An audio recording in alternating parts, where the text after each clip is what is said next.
is considered to be a phenomenon in which students believe that if they start listening, so listening will be improved.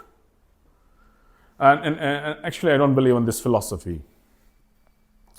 It takes a longer time, and obviously students came to my place only for 1.5 months and probably sometime 2 months only, and we have to make some strategic training which can improvise their listening module a lot.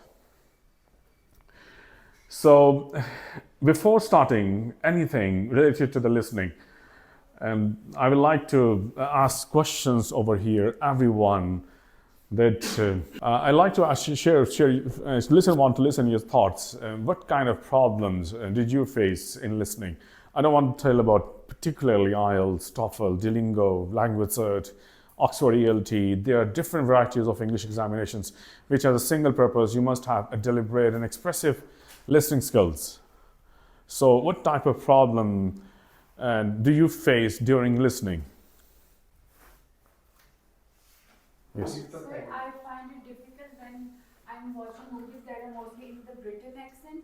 The American accent is more legible to me, and I can apprehend it more in a better way as compared to the British accent. Okay, when you watch a movie, so would you like to open your tape scripts or not? Yes, I do. You can do that, so please do not do tape scripts.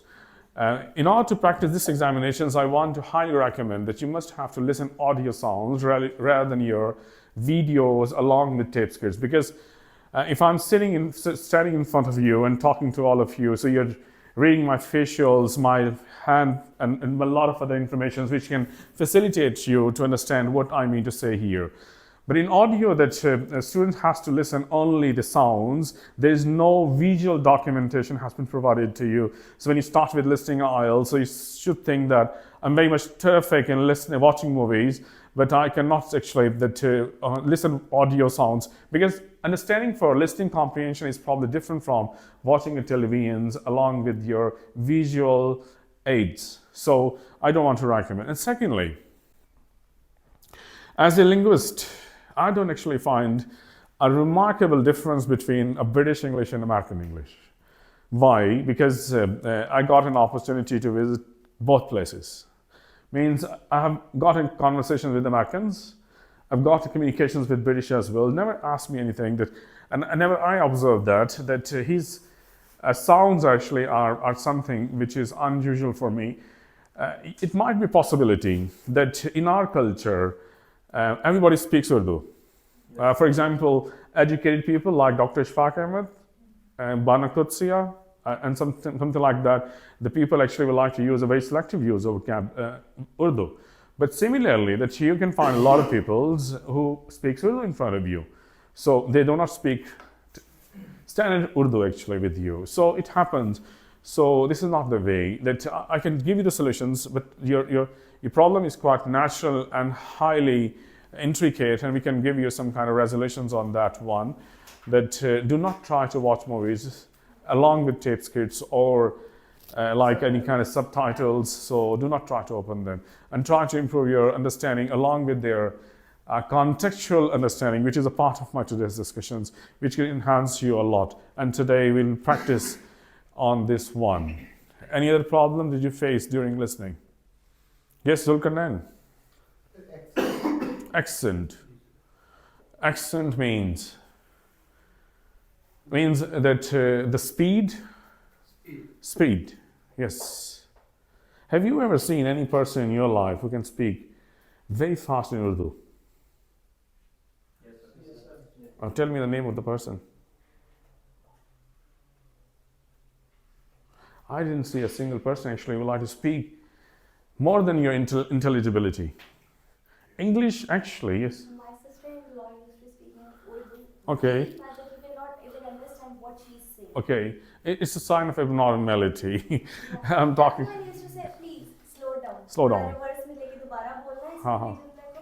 सब उसको उसी तरीके से बोलना है. इतनी speed में बोलती है. And sometimes you can get that. Yes, Sometimes you get that because Urdu is your mother tongue. You can understand due to contextual understanding. But the question actually is just sharing with me that speed actually matters a lot. If I can speak in this way, My lecture is on listening module, and I will teach you about the basic understanding on listening anatomy. And similarly, that I can also teach you about the basic listening skills. No. This is not the way. No, it's not the way actually. That speed actually not matters.